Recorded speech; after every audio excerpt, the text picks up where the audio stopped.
একেবারে সকাল থেকে কালীগঞ্জ বিধানসভা উপনির্বাচনে বিরোধীদের এজেন্ট বসতে বাধা দিচ্ছে শাসক, এমন অভিযোগ কিন্তু কংগ্রেসও করে। ভোট শুরুর আগেই যদিও অশান্তি শুরু হয়ে যায় অনন্তপুর অঞ্চলের 204 নম্বর বুথ, যেখানে কংগ্রেসের এজেন্টকে বসতে বাধা দেওয়া হচ্ছিল, এমনটাই অভিযোগ তৃণমূলের বিরুদ্ধে। মীরা ওয়ান হরিজন প্রাথমিক বিদ্যালয় 21 নম্বর বুথ, সেখানেও কংগ্রেসের এজেন্টকে বের করে দেওয়া হয় বলে অভিযোগ শাসক দলের বিরুদ্ধে। দুটি ঘটনাতেই অভিযোগ অস্বীকার করেছে তৃণমূল কংগ্রেস।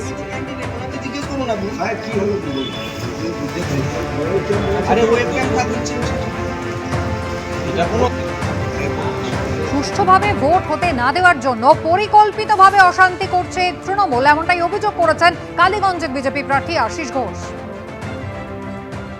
এরা ইচ্ছাকৃতভাবে টিএমসি ইচ্ছাকৃতভাবে যেসব বুথগুলো ভোট যখনই জনগণ স্বতঃস্ফূর্তভাবে আসে, এরা ইচ্ছাকৃতভাবে ওইটাকে ডিস্টার্ব করে।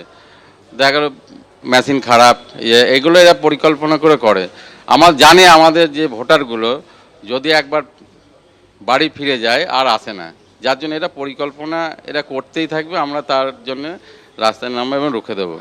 এটা টেলার একটা, এই উপনির্বাচনে জনগণ ওদের ছুঁড়ে ফেলে দেবে, বিসর্জন দেবে, যার জন্য ওরা একদম মরিয়াভাবে এটাকে বুথ জ্যাম রিগিং করে একটা চেষ্টা করছে বানচাল করার। সেটা আমরা করতে দেবো না এবং এই উপনির্বাচন থেকেই বিজেপি পায়ের তলায় মাটি পাবে এবং 26 এদের ধুয়ে মুছে সাফ করে দেবে। আমাদের কালীগঞ্জে তৃণমূল সংগঠন খুব শক্তিশালী। বিজেপি যদি এজেন্ট না দিতে পারে, আমি ওদেরকে বলবো সংগঠনের কাজ করুন, মানুষের পাশে থাকুন, যাতে আগামী দিনে আপনারাও এজেন্ট দিতে পারেন এবং লড়াই সমান সমান হয়। আমাদের সংগঠন শক্তিশালী, এটাই তার পরিচয়। মানে কেউ এজেন্ট না দিতে পারলে সেটা আমাদের দোষ নেই।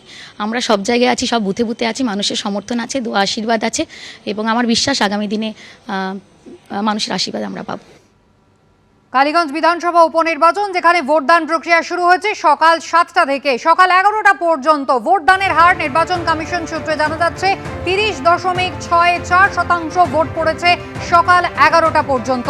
কালীগঞ্জ উপনির্বাচন, যেখানে লড়াই একেবারে ত্রিমুখী। তৃণমূল কংগ্রেসের প্রয়াত বিধায়ক নাসির উদ্দিন আহমেদ, তার কন্যা আলিফা আহমেদ, তিনি তৃণমূল কংগ্রেসের প্রার্থী। বিজেপির প্রতীকে লড়ছেন আশিস ঘোষ। অন্যদিকে বামফ্রন্টের সমর্থনে কংগ্রেস প্রার্থী কাবিল উদ্দিন শেখ। ভোট গ্রহণ কেন্দ্র মোট 162টি, বুথের সংখ্যা 309, মোট ভোটার 2,52,670। কালীগঞ্জ বিধানসভা উপনির্বাচনের ফল ঘোষণা হবে 23 জুন।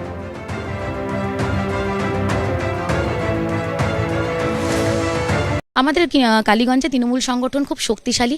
বিজেপি যদি এজেন্ট না দিতে পারে, আমি ওদেরকে বলবো সংগঠনের কাজ করুন, মানুষের পাশে থাকুন, যাতে আগামী দিনে আপনারাও এজেন্ট দিতে পারেন এবং লড়াই সমান সমান হয়।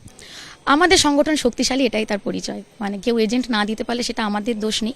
আমরা সব জায়গায় আছি, সব বুথে বুথে আছি, মানুষের সমর্থন আছে, দোয়া আশীর্বাদ আছে এবং আমার বিশ্বাস আগামী দিনে মানুষের আশীর্বাদ আমরা পাবো।